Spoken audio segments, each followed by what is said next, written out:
Hello from the University of Wisconsin's Computer Sciences Department.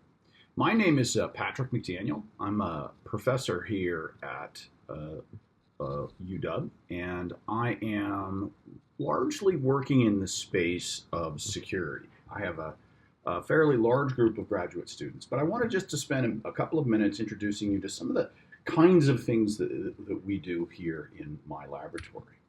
So I work at the nexus of a lot of different areas in security. Principally, I am by training someone who's worked in systems and network security. And the way to think about that is to think about the security of operating systems. You can think of things like the security of storage or the security of data that's being held in data files and databases and other structures within the operating system. And then at the network level, I do a lot of work understanding the vulnerabilities of networks and how they're compromised, as well as study the traffic that's flying all over the internet to try to understand what the adversaries, what the bad guys are actually doing.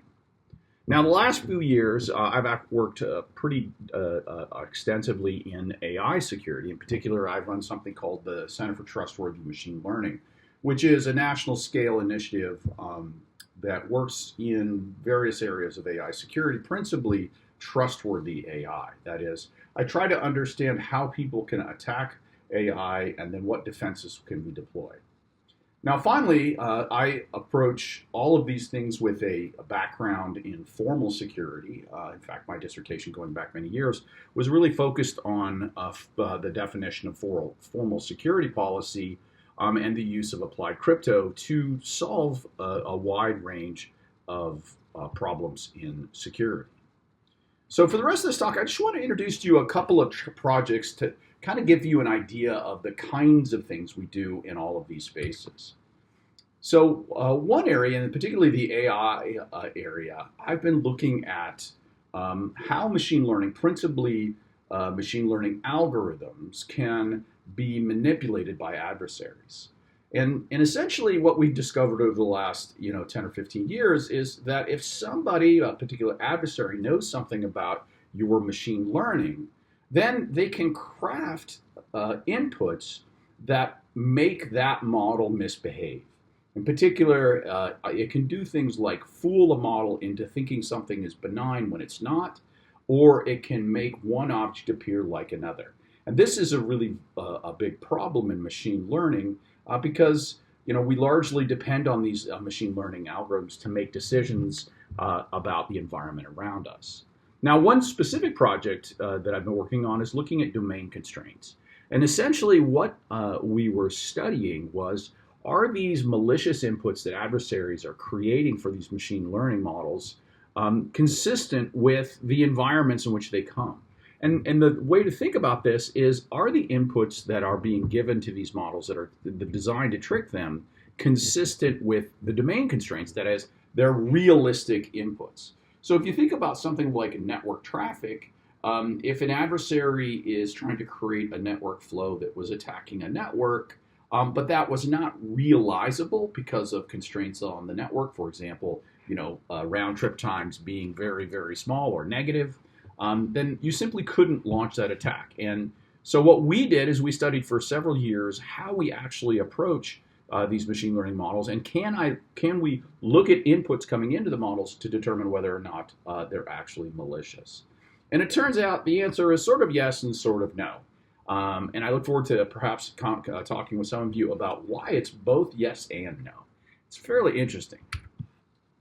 Other areas, thinking more centrally in the area of system security, I've been looking at the security of storage systems. So storage systems you can think of as something like being in the cloud. We all push lots and lots of data out to the cloud, but there's a problem in that we must trust that cloud to keep the integrity of that data, not to corrupt that data while it's in the network. And so what I've been working with some of my students over the last 2 years is exploring exactly how we can use cryptography to store data on the cloud such that when it comes back, we can detect that it's been manipulated.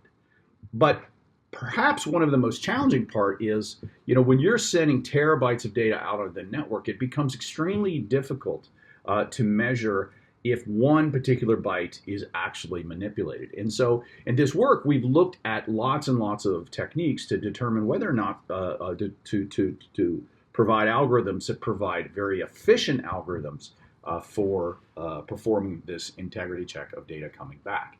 And in fact, we've had a long string of high-profile papers in this space just recently. Another area we look at is open source software. So open source software is all that software that's actually out there as in the world that we're building systems with that are, generally speaking, they're free to download and you could use them for whatever you would like. As it turns out, there's a whole community of people that just contribute their time and intelligence and innovativeness into providing software that we all use. For example, if you use things like LaTeX or compilers like GCC or things like that, those are all products that were built by the open source community, and you're not actually charged for them. But and this actually, as it turns out, really drives much of the software industry today. Even commercial products today in Windows or Mac will actually have large portions of their code that are either straight out open source software or they're open source software that have been adapted to their particular environments. And so what we've been doing over the last year, and we've really begun this work in earnest, and we'll be working on this for several years, is begin to understand what are the actual threats. How can somebody insert malicious code into some of this open source software, and then ultimately deploy that through the open source community to lots and lots of different projects. And so we're looking at trying to understand when and how we can detect and prevent people from inserting either accidentally or on purpose malicious code or vulnerable code in this open source software. And this requires us to scrape the internet for lots and lots of examples of open source software and then do analysis. One more other area that's perhaps a little bit different than the others is we're actually looking at the security of emerging networks. And essentially what we're doing is we're evaluating how the internet is structured and how malicious traffic attacks systems on the internet. And our insight is, over the last 15 years or so, as much of the infrastructure, which used to be referred to as enterprise infrastructure, which is servers and things that were sitting inside networks within, say, organizations like the University of Wisconsin, have been moved onto the cloud. And as it turns out, that all of the apparatus prior to this move for detecting when malicious people were attacking the internet was deployed in these enterprise systems. But as the world has moved to cloud-based security or cloud-based systems, that apparatus, because it's sitting out there all over the world, it's not really detecting the adversaries that are attacking the cloud. And so we spent a lot of time thinking of the last few years and have a fairly large system called Dscope, and actually have spun out a startup, a security startup that deploys instances of listening material or the listening servers into the cloud for very short periods of time to perform reconnaissance. And this has some really amazing properties in that we basically are sitting in the middle of the cloud like AWS or Azure, and we're able to detect at a high degree of accuracy and with greater breadth than existing tools, we're able to detect adversaries and see when they're actually mounting attacks on the internet. And this has led to a string of papers that have been extremely well received by the scientific community. But there's so much more to be done here. We're just beginning to scratch the surface. We have an amazing amount of data, and we're trying to figure out exactly what other questions can we ask of it. And just to give you a sense of the scope of that work, is that we were able to just recently did a study over about 100 days. We found something like 5,000 different networks were actually vulnerable. And here's a list of them ranked by the site rankings in terms of the number of visitors per unit time.